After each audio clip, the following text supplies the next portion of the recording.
You make $16 an hour pushing a 40-inch dust mop down a hallway that 812-year-olds will destroy again by 10:15 tomorrow morning, and taped inside your janitor's closet, behind the door where nobody looks, is a laminated index card with 4 numbers on it.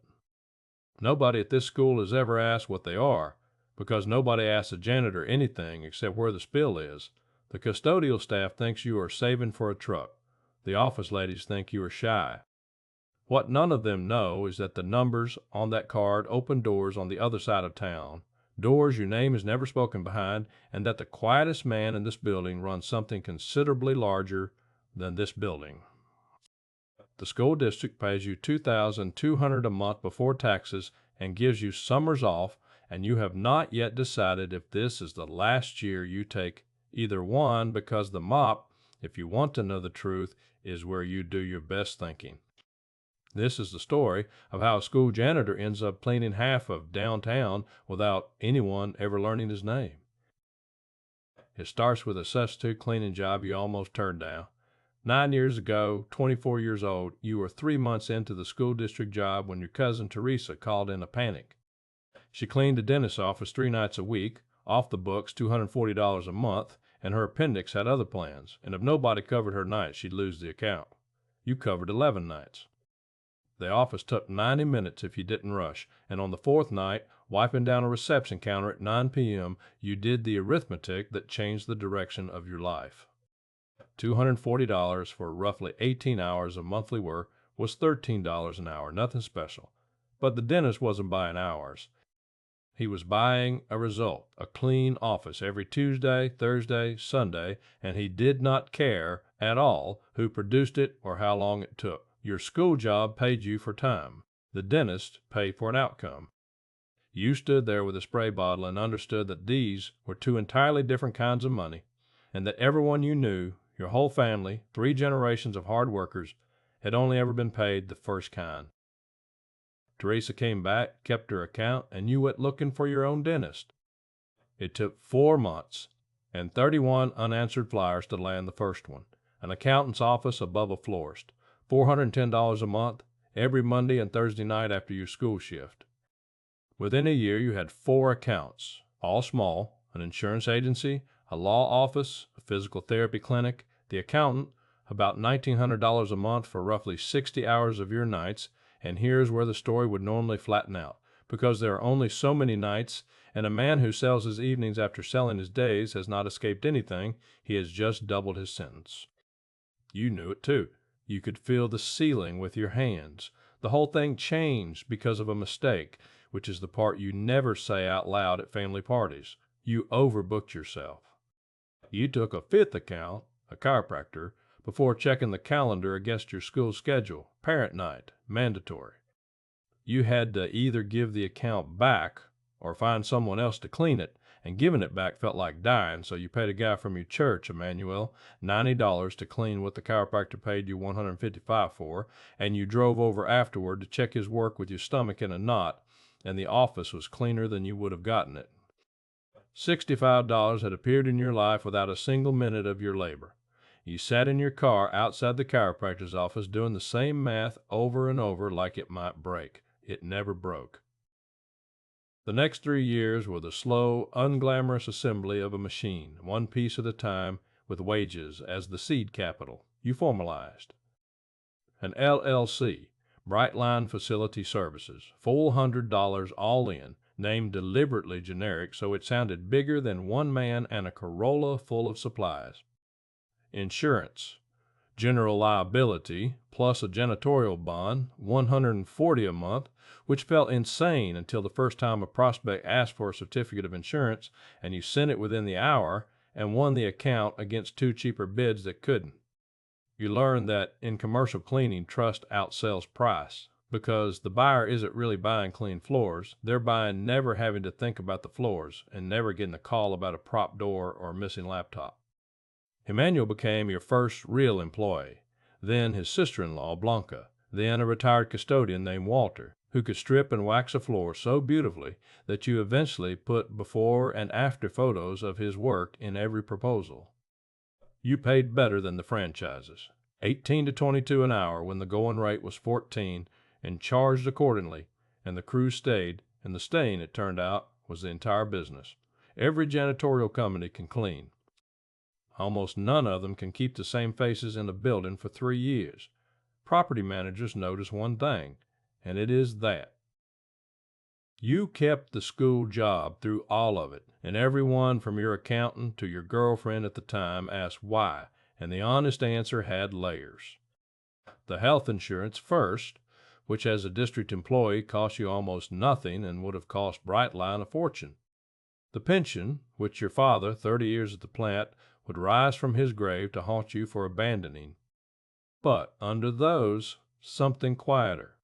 The school job was your R&D lab. The district is the biggest cleaning operation in the county, and being inside it, you learn industrial floor care on someone else's machines, chemical handling on someone else's dime, how a facilities director thinks, what makes maintenance contracts get renewed, and what gets vendors quietly not invited to rebid. You were being paid $16 an hour to attend the best trade school in the industry, and nobody knew it was a school but you. The first office building changed the company's weight class, and you almost lost it in the first month. A 3-story professional building, 22 suites, the property manager, a blunt woman named Roz, who gave you 30 days probationary because her last vendor's crew had been caught sleeping in the parking garage. The contract was $3,800 a month, more than every small account combined, and it required a 5-night crew, and on night 9, the building's alarm went off at 2 a.m. because a new hire of yours propped the loading door to bring in a buffer, exactly the kind of call Roz had fired the last company over. You were there in 19 minutes, met the patrol car, took responsibility without a single excuse, fired nobody, retrained everybody, installed a rule that survives to this day: doors locked behind you, equipment goes in before the crew, or it waits until tomorrow, and then you wrote Roz an email at 3:40 a.m. telling her exactly what happened before she could hear it from anyone else. She told you, years later, over the signing of the 4th building, that the email was the moment she decided to keep you. Anybody can be perfect in a proposal, she said. I wanted to see what you looked like at 3 in the morning with a mistake in your hands. Victor came with building 2. You hired him as a day porter, discovered he could talk to property managers the way you never could, in golf words and lobby language, easy and unhurried, and made a decision about your own vanity that most owner-operators never make. You took yourself out of the shop window. Victor became the face, client dinners, walkthroughs, the company polo in every conference room, and you became operations, which meant everything else: hiring, scheduling, chemistry, payroll, quality checks at midnight. People assume you did this to hide, and the anonymity did become useful later. But the truth is simpler and a little less flattering. Victor closed at roughly twice your rate. The business didn't need your face. It needed your systems and his handshake. And the sooner an owner learns what the business actually needs from him versus what his ego wants to give it, the sooner the thing starts to grow like it means it. By year 6, Brightline ran 9 commercial accounts with 23 employees across 2 shifts and grossed a little over $40,000 a month. And you still hadn't paid yourself a full salary. And this was the era of the spreadsheet you called the machine, updated every Sunday night at your kitchen table. Revenue, labor, supplies, insurance, what remained. What remained went back in, always. A second floor scrubber, refurbished, $4,000. A cargo van used, $11,000 cash. A part-time bookkeeper, then a full-charge one. A woman named Miriam who found $11,000 of billing errors in her first quarter, in your favor and against, and fixed both kinds with equal ferocity, which is exactly what you want in a bookkeeper. Your own paycheck stayed at school, janitor size on purpose, partly for discipline, partly because you had noticed a pattern in the failed cleaning companies whose accounts you kept inheriting. The owner starts winning, buys a truck with chrome, shows up to walkthroughs in the truck, raises prices to feed the truck, and 18 months later, Roz is handing his buildings to somebody like you. The industry is a graveyard of guys who let the business pay for their costume before it could afford their groceries. The stress test arrived in year 7 wearing the district's own colors. the school board cutting budgets, voted to outsource custodial services, your day job, and the giant national vendor that won the bid offered to hire all existing staff at $11.50 an hour, no pension, and the union hall was grief and fury for a month. Men you had worked beside for a decade suddenly doing kitchen table math that didn't work.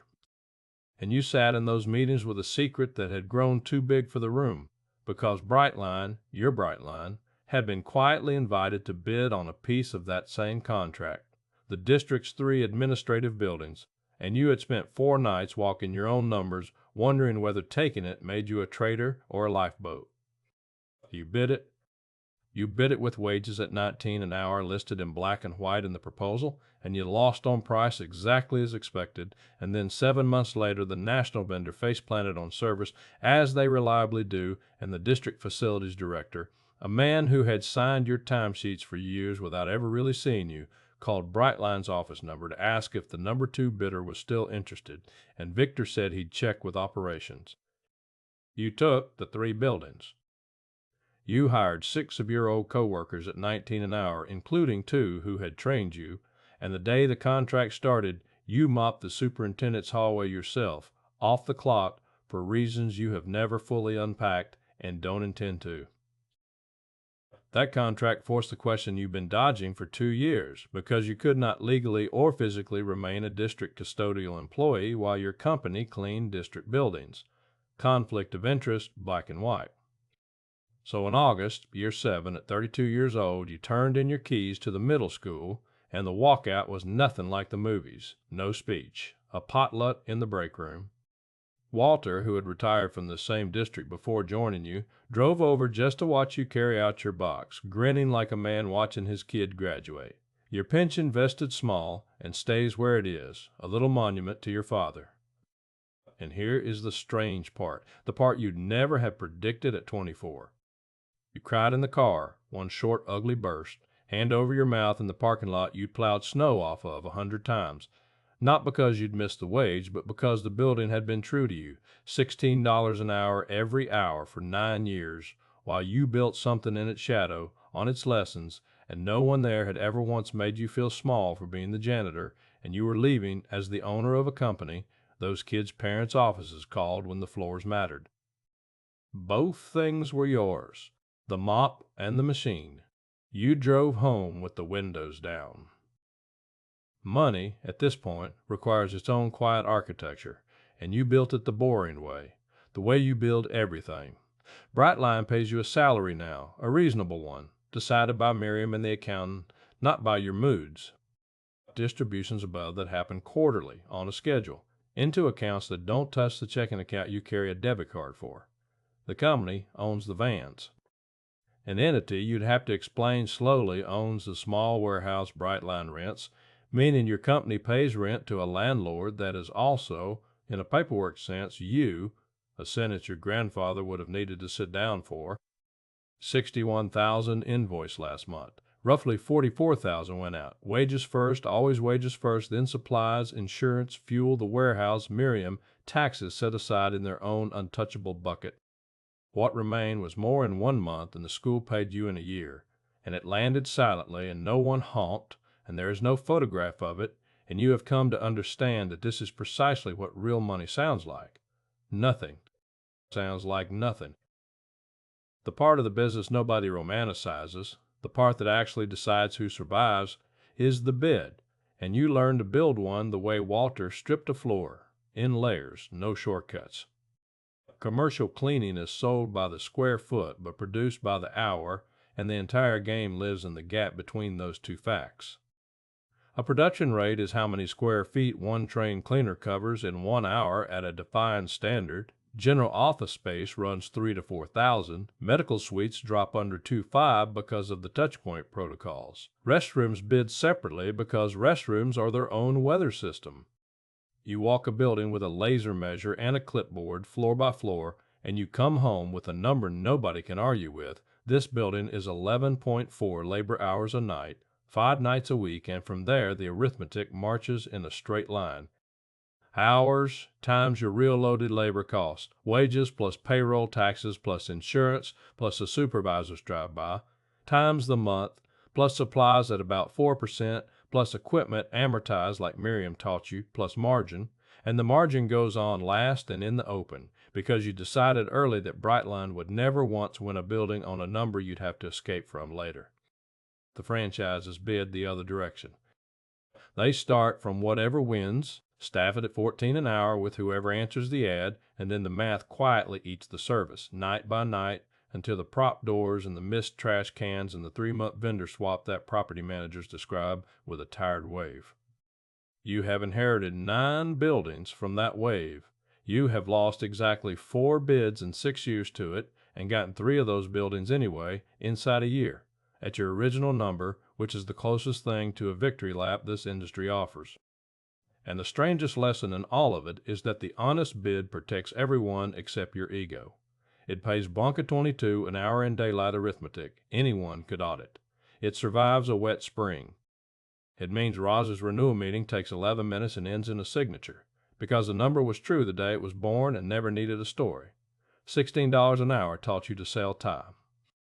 The clipboard taught you to sell truth at scale with a margin on it, and the margin on truth that turns out renews. Teresa's appendix, the one that started everything, comes up every Thanksgiving now, mostly because Teresa brings it up herself, holding her side theatrically, telling whichever new boyfriend or in-law hasn't heard it that her surgery built her cousin's empire and where's her royalty check. What she doesn't tell them, because she doesn't do sincerity in front of the yams, is the other half of the ledger. 9 years ago, when Brightline was you and a Corolla, she was cleaning 3 offices off the books for grocery money. Today, she owns her own little operation. 4 accounts, 2 dentists, an optometrist, a title company, all hers, all above board, because you sat with her at this same table one November and walked her through the LLC, the insurance, the certificate that wins the bid, the pricing that doesn't need a story, every rung of the ladder in order. She didn't want to join Brightline. You didn't push. Family works better as colleagues than as org chart. You'd both seen enough holidays ruin the other way. So instead, there are 2 cleaning companies at Thanksgiving now, and when hers hits a wall, a lost key, a slow-paying dentist, a floor machine dying mid-season, your phone rings, and when Brightline's overflow needs a trusted crew for a small suite, hers picks it up at her full rate, not a family discount, her rule, and honestly the better rule. And the original dentist, the one whose reception counter you wiped at 9 p.m., while your life quietly changed direction, he's still her account, hers again, full circle. She cleaned it, you covered it, she took it back, and neither of you has ever once let the other forget whose name was on it first.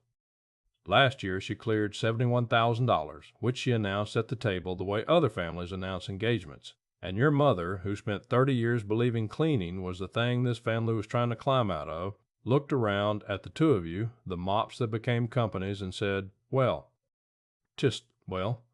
it remains the finest business review either of you has ever received. It is 4 in the morning now, some ordinary Thursday, and you are, by choice, in the lobby of the newest building with a clipboard, doing the walkthrough before the crew finishes, because operations still does spot checks and the owner of Brightline is still, in his bones, a man who trusts floors more than forecasts. Blanca runs the whole east side now, a fleet of her own cousins behind her, all at 22 an hour. Emmanuel manages nights entirely. Walter passed last spring and the company closed for a day, all 11 buildings, and every property manager was told exactly why, and not 1 complained, and 2 sent flowers. The laminated card in the middle school closet is long gone, but you still have your original key to the accountant's office above the florist, your first account, which Brightline still cleans and which you still do personally alone every Monday and Thursday night, 90 minutes, phone off. Victor thinks it's a quality ritual. Miriam thinks it's sentimentality. It is neither. It is the one place where the whole thing stays true and visible, a bucket, a counter, a result somebody pays for, the original arithmetic still working.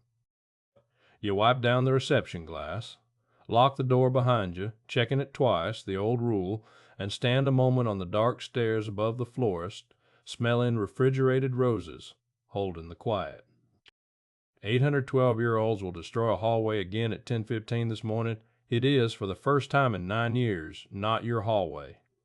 It took you this long to decide how you feel about that, And the answer, it turns out, is grateful. For every single year of it. You take the stairs down into the street. The town is asleep. Your company is not. Somewhere across the plaza, a buffer hums behind glass, held by someone paid well, cleaning a building nobody knows you keep, and the sound it makes, if you stand still on the empty sidewalk and really listen, is the sound the mop taught you to hear a long time ago. An outcome, arriving, over and over, whether anyone is watching or not. If this kind of quiet arithmetic is your kind of story, the subscribe button is right there, and it costs exactly nothing, which is the best price this channel knows. A new one arrives tomorrow. Same time, same desk, different machine.